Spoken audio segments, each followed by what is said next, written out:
Pratt & Whitney, along with General Electric and Rolls-Royce, is a great example of a very large corporation struggling to do flow production of aircraft engines. And indeed, that has been slow but steady progress in doing that, because now Rolls-Royce and GE and Pratt all sell engines by the hour. They sell power by the hour, as they call it, rather than selling the engine. So they not only now make the engine, but they also keep the engine flying. And indeed, they know the condition of every engine better than the airline flying it, because most engines will report directly back to the manufacturer on their condition and on the likely maintenance needs that are going to be required. So there's now direct feedback from the operation of the engine to the engine manufacturer, who organises the entire repair and overhaul and parts distribution service necessary to keep them flying. And indeed, Rolls-Royce has just opened a factory in Singapore that makes the very large engines in a flow production. Porsche, you know the Porsche story. Finally, hubris overtook them, but basically, fantastic story of how Porsche definitely survived through lean. Showa, a small Japanese manufacturer of heating equipment that got help from Toyota. And Toyota themselves, we describe the spread of lean right across the corporation, both in the original text and in the expanded version in 2003. So just a few comments then on the action plan you'll see in the book. A lot of this is familiar. Somebody's got to lead this. It's got to have the vision. And somebody's got to either bring the knowledge or get the knowledge. And seize a crisis or create a crisis. Create a sense that things really have to change. And then map the value stream. Map some of your critical value streams that are the places that will make the biggest difference to the performance of the organisation. So learn to see the value streams. Then begin this kaikaku process. Begin thinking how I can move from batch to flow, push to pull, and then gradually expand your scope. So that's the typical activities in the first phase. In the second phase, it's more about reorganizing. Now, I now would say let's do reorganizing as little as possible. So I'm not about reorganizing by product families. I think there is a role for a product family value stream leader. But I think reorganizing the organization is often a distraction. So, and create a lean function, absolutely. We had a very good example from Lego of the power of having a central core group of knowledgeable experts who have to learn not to do it for people, but to coach people to learn how to do it themselves. Then deal with excess people, devise a growth strategy, which I've talked about, remove anchor draggers, which I'm sure you're familiar with, and that builds then the continuous improvement mindset. Now, gradually, we're moving into years 3, 2, 3, 4, 5. Now we're talking about things like introducing some way of connecting. I wouldn't call it lean accounting now either, because that's been a term that's been misused. It's connecting the process improvements to the financial measures. And we need to see the cost improvements, the bottom line improvements of the quality, cost and delivery and performance improvement. Because otherwise we will not attract top management's attention. And relating pay to performance, improving transparency, introducing policy deployment, extremely important, introducing lean learning, which I'll talk about right at the end, finding the right service tools, and then involving customers and suppliers. So, that's the core message of the book. What happened thereafter is that this began to create a movement. We created summits in the US and in the UK and now across many countries. It led to the establishment of Lean Institutes, 16 of them now, non-profit institutes, to translate and publish this knowledge and to create communities of practice.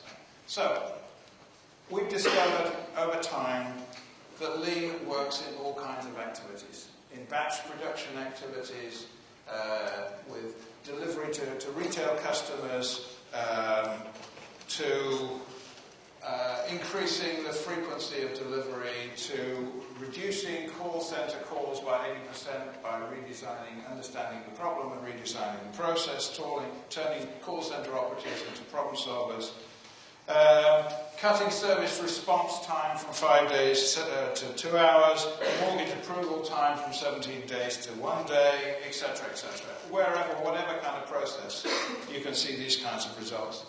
And very importantly, it also not only saves cash and cost, but it actually saves capital. When we started working with Tesco, we saved £400 million by postponing their warehouse build by 4 years. And it simplifies the IT systems and IT needs. So, let me just walk through a couple of examples. This, you will know, is the value stream mapping process. The core tool for learning to see your process, your activities, and turn them into a process. From a current state to a future state with an action plan. But the value of this, and the word of warning here, is that it's not just the drawing of the map that's important. The inside front cover of Learning to See, the book that introduced this, actually contains 8 questions. The discipline and the order of those questions is extremely important as a guide to using this map to help you prioritize where you should take action to improve this value stream. In another book, Seeing the Whole, we extended this analysis to show the power of doing lean outside the factory, not just in the factory. This is a wiper blade example, but there could be many other examples where doing lean within each of these factories actually saved a few days.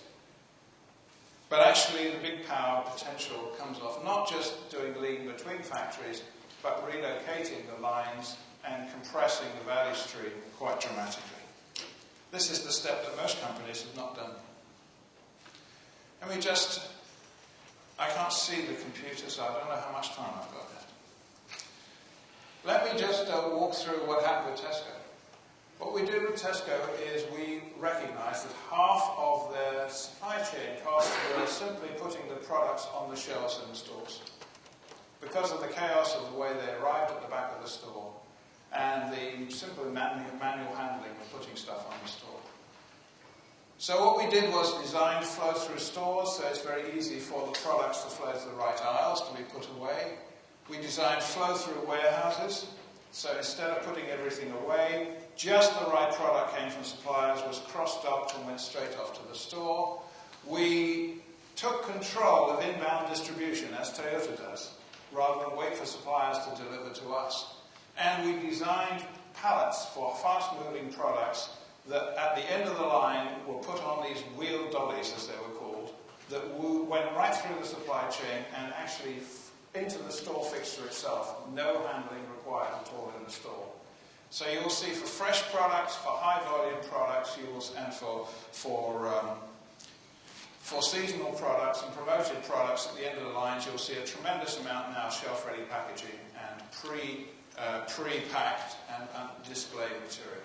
So we were able to dramatically compress the supply chain and make it possible for the very first time for the suppliers of the core products, particularly own brand and fresh products, to make every product every day in line with demand. And that's been extraordinarily powerful in Tesco's approach also to understanding customers' real needs.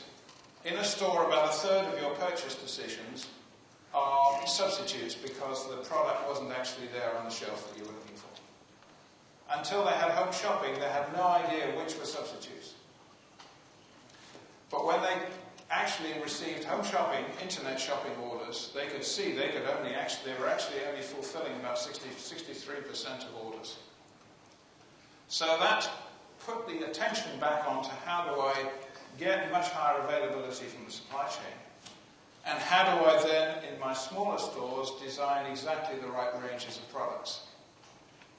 So Tesco worked on 3 different levels. They worked on the one hand They worked on understanding the customer through loyalty cards, and this is a whole story that is an extremely interesting story. Loyalty cards, internet shopping, clustering types of customers, understanding real demand. So they knew what customers really wanted in what kinds of stores. Doing all the process steps of flow-through warehouses and basically a flow-through replenishment supply, rapid replenishment supply chain. But actually the very key point was that right at board level, right at the very top, right at the very beginning, they understood the concept that anything they could do to remove red traffic lights in the supply chain flow, to remove delays and inventory points, anything they could do to accelerate the flow would have enormous benefits in terms of quality, availability and cost. And that still pervades Tesco to this day. They've created a supply chain that can supply smaller stores as efficiently as bigger stores, because it's based upon small pack quantities. And so Tesco is rolling out convenience stores and home shopping in many countries. I don't know about Hungary, but certainly they announced recently in Korea. And in North America, they're building a complete supply chain of convenience stores based upon a hub warehouse that contains many of the suppliers. So the fresh product comes in, is made into products, and is in the store the next day, rather than hundreds of days, or 60, 80, 100 days, which is typical in a traditional supply chain. So they're opening small convenience stores in America with fresh product at Walmart prices. This has caused a revolution in retailing, and Walmart has set up a competitor division. It is really surprising that anybody ever leaves the hospital, because for many patients, a lot of things have to happen before you're ready to go. You have to see the doctor, have to take the right tests to check you're okay. The doctor has to approve those results. Your medicines have to be there. Sometimes there have to be care package for when you get home for elderly people and so on, support. And all of that means that the back end of this process is completely gummed up. People are staying far longer than they need to in hospital, quite apart from waiting in queues all the way through this process. So this shows that actually exactly the same principles can lead to really profoundly different results even in a hospital. And this is the process that we used, the PDCA process, the A3 diagram, that we used to conduct this really big end-to-end process redesign, from the customer arriving, the patient arriving in the emergency department, to being admitted to the hospital and then recovering and going home. Up at the top, deciding what the problem, defining the problem. Defining the problem in this case is reduce. If we reduce length of stay, we'd have a big impact on the rest of on all the other objectives of the hospital. Then the current state, and that's a simplified version of the current state. Then an analysis of the root causes of all the delays in the current state. Then a plan for the future state, for all of the actions that we can take to gradually link steps, create cells, synchronize support activities and so on, and a plan for executing. This A3 process is something that Toyota use for planning major activities like this, going right down to solving a very small technical problem. Extraordinarily powerful, dynamic. And I'll come back to that just at the very end.